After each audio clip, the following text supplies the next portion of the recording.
Hey everyone, welcome back. It's so good to be here again. It is good to be back.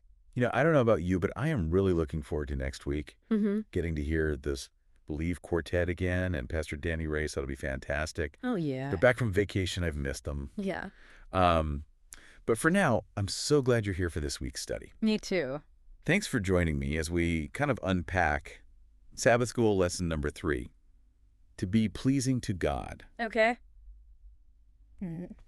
This title, I don't know, it sounds a little bit daunting to me sometimes, Yes? Like, how can we as humans ever really measure up to a perfect God, Right. How can we please him? Yeah, how can we as flawed humans possibly please a perfect God? Right. Before we go any further, make sure you hit that subscribe button and share this episode with your friends. We want everyone to benefit from these insights. Okay, I was thinking about this lesson this week, and I think a simple analogy really helps me wrap my head around this. Okay. Yeah. So imagine like a 5-year-old, and they're all excited. They want to give a gift to their dad. Oh. And the wrapping paper's all torn, and the edges aren't, even. Right. And the gift itself, let's just say it's not a masterpiece. Yeah. Right. Like a lopsided clay pot or something. Yeah. But the child's heart is just overflowing with love. Yeah. They want to please their dad. You're right. They do. Now consider 2 ways that the dad could react. Oh, okay. He could focus on all the imperfections of the gift. Yeah. Dismiss it as clumsy, maybe even express disappointment. Yeah. Or he could choose to see beyond the flaws. Yeah. And recognize that love and that effort that's poured into it. Absolutely. Which reaction do you think is a loving parent? Like, really? Yeah. Well, I think it's pretty obvious. The loving parent is going to recognize that and cherish that gift. Right. Yeah. Imperfections and all. Absolutely. Because it represents something so much more valuable. Yeah. That child's heart. That's right. And I think this brings us to a really crucial point about our relationship with God. Yeah. God isn't fixated on outward perfection. No. He sees beyond our flaws. Yes. He cherishes the love and the intention behind our efforts to please him. That's right. And that, I think, is the key to this whole thing. It's not so much what we do as much as why we do it. Right. And it's that motivation that really matters to God. And, this reminds me of 1 Peter chapter 2, verses 4 through 6, Uh-huh. where it talks about Christ as the living stone Yeah. and us as living stones being built into a spiritual house. It's such a powerful metaphor, isn't it? It is. Like we as these imperfect beings are being kind of shaped and fitted together, Yes. through Christ, who's the cornerstone. He's the foundation. Yeah, and through him, our imperfect offerings become acceptable sacrifices Yes. to God. So it's not about achieving this, unattainable standard of perfection. It's about aligning our hearts with God's Mm-hmm. and offering ourselves to him through Christ. And, this idea of pleasing God, it goes even deeper. Okay. It's not just about acceptance. Yeah. It's about something much more profound. God's delight. Now that's where things get really interesting. Yeah. We talk a lot about God's love, but the idea of him actually delighting in us, Yeah. that takes things to a whole new level. It does. And, the Bible, it's not shy about expressing this. Right. Think about the parable of the prodigal son, for instance. Okay. That younger son, he demands his inheritance, and then, he squanders it all on this reckless living. Yeah. Ends up in utter degradation, even, longing to eat the food meant for pigs. Right. It's a picture of, I think, how far we can stray from God and the mess that we can make. Yes, that feeling of being lost and broken and unworthy. Absolutely. I think many of us can relate to that on some level, right? Oh, yeah. But here's where the parable takes this, breathtaking turn. Okay. The son, he realizes how foolish he's been, Yeah. and he decides to return home, hoping that maybe his father will accept him, even as a servant. Okay. But his father doesn't wait. Right. He doesn't wait for, a formal apology Right. or a list of, explanations. Yeah.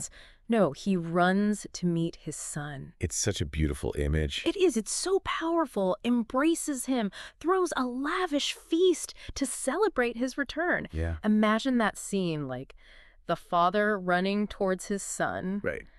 defying kind of social norms and expectations, Yeah. overcome with joy. I get chills just thinking about it. It's the heart of God revealed in its fullness, isn't it? It is. He doesn't just tolerate us. Right. He doesn't just, grudgingly accept us back when we mess up. Yeah. He welcomes us with open arms, Yeah. overflowing with compassion and delight. What a powerful image of God's relentless love. He is. A love that pursues us even when we're running the other way. Even when we're running in the opposite direction. Absolutely. And it's not just in parables that we see this. Right. The prophet Zephaniah, he captures this divine delight in vivid language. Let's dive into that. Yeah. Right after this quick word from our sponsors. Okay. Don't go anywhere. We'll be right back. Right. With more insights on how to please God.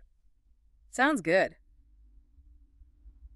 Welcome back. Before the break, we were talking about this incredible depth of God's love, a love that not only seeks our well-being, but also expresses genuine delight in us. And we were just getting to those powerful words from Zephaniah that really paint a beautiful picture of this, divine joy. Zephaniah 3.17 says, "The Lord your God is with you, the mighty warrior who saves. He will take great delight in you. In his love he will no longer rebuke you, but will rejoice over you with singing." Wow. I mean, just consider for a moment the extravagance of that language. It really does sound like almost like the prophet struggling to find words. Like there aren't words big enough to capture the hugeness of God's joy. Yeah, and he uses, multiple terms for delight, for rejoicing, emphasizing the depth and the intensity of God's feelings Yeah. towards us. And I also love that phrase, he will no longer rebuke you. Yeah. Like God chooses to just set aside, any frustration or disappointment that might be caused by our shortcomings. Yeah. And instead focuses on the joy Yeah. of the relationship. That's powerful. So what are the implications of this? Yeah. I mean, if God really delights in us, Mm-hmm. how does that change, how we live every day? Yeah. Does it change like how we think about prayer? That's a great question. I mean, if we really grasp this reality that God delights in us, Yeah.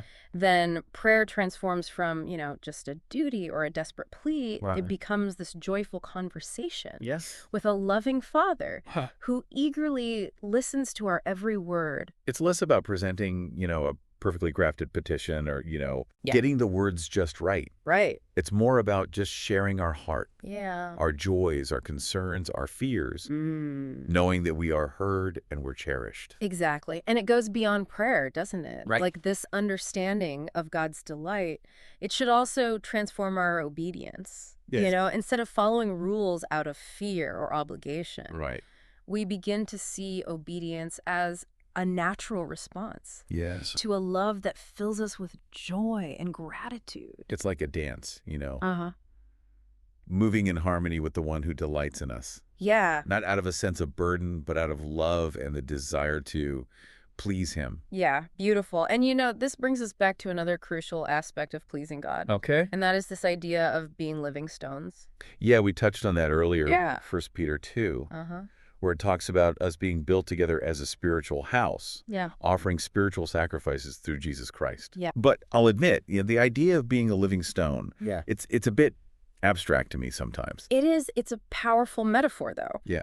And I think it deserves some deeper exploration. Yeah. So, think about the nature of a stone. Okay. I mean, it's solid, it's enduring, it's meant to be part of a larger structure. So as living stones, we're being shaped and fitted together by Yeah. God Yes. to form something beautiful and Yeah. lasting, Mm. a testament to his grace and power. Exactly. And the living aspect is so crucial here. Yes.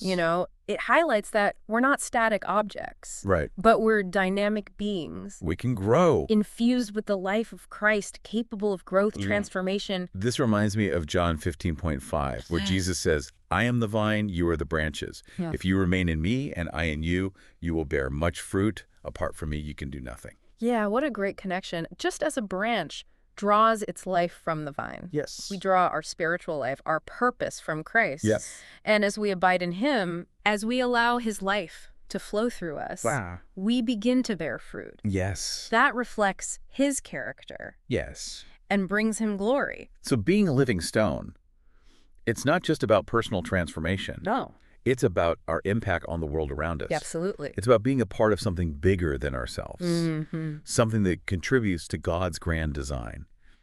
And it leads us, I think, to another fascinating question. Okay.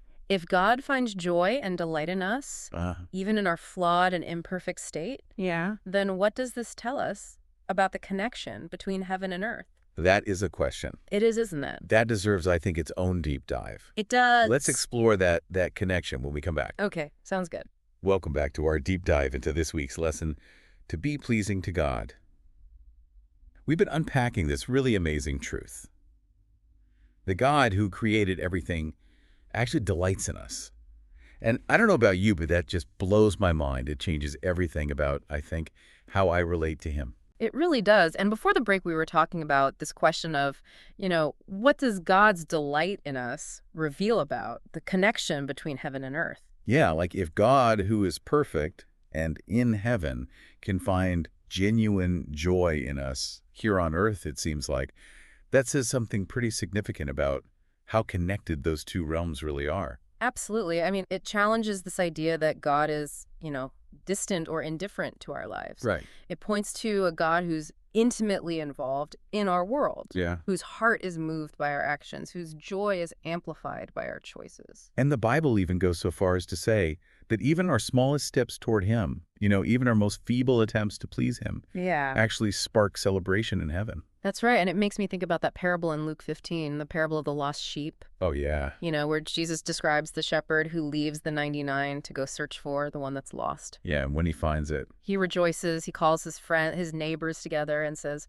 "Rejoice with me. I found my lost sheep." That's powerful. It's a picture of the value that God places on every individual. Yeah. Our choices matter. Mhm. Our relationship with God has cosmic significance. Wow. It echoes through eternity. Our choices echo through eternity. They trigger joy not only in God's heart, but in the heart of heaven. It's almost like our lives are being played out on this grand stage Oh, yeah.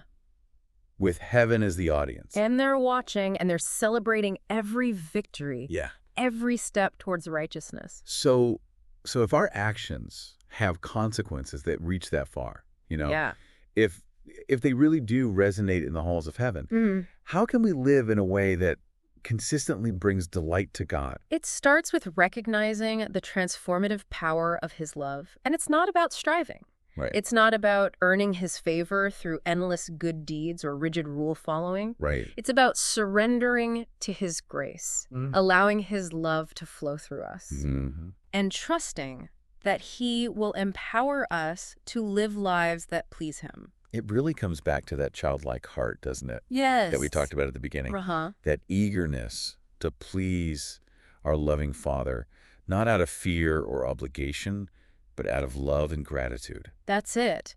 And as we allow that love to shape our thoughts, our words, our actions, we become living testaments to his grace, radiating his joy and peace into a world that so desperately needs it. What a beautiful and challenging calling. It is. To be living stones fitted together in this grand temple of God's love, Yeah. reflecting his light, bringing hope to those around us. So I want to leave you, as we wrap up this deep dive, with a question to ponder this week. Okay. How can you, in your unique way, become a more vibrant, more radiant living stone? A source of joy not only to God, but to the world that he loves so much. That's such a good question for all of us to consider this week. And hey, before you go, don't forget to hit subscribe and share this episode with your friends.